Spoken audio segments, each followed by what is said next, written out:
Beis HaLevi continues to express the following, that just as though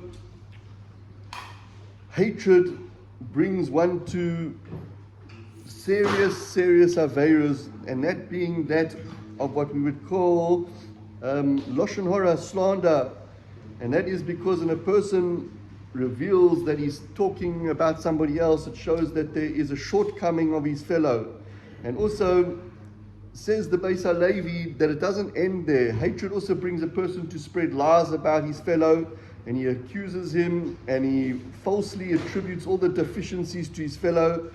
And we all know the magnitude of the sin of the tongue, as the sages tell us in Gemara and Soita, that there are 4 classes of sinners that will not get to meet the divine presence: the class of liars, the class of flatterers, the class of scoffers, and the class of those that speak lashon hara.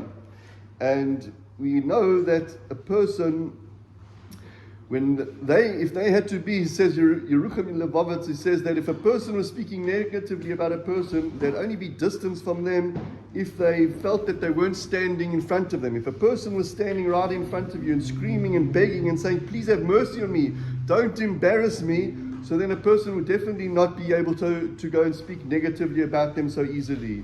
And the Gemara brings down a pasuk in Bava Metzia. It says that wild animals are referring to wicked people. And Rabbi Yerucham explains that wild animals attack one another without any feelings of compassion. When a lion comes and he attacks the tiger, he doesn't regard him as a friend or a mother or a brother, but rather he sees the deer as dinner.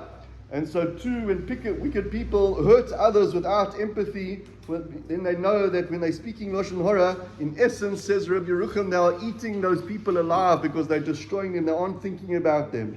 And finally, the word achzar, which means cruel, Rav Shlomo Walby explains that the word achzar is cruel, is coming from the 2 words ach and zar, which means a total stranger.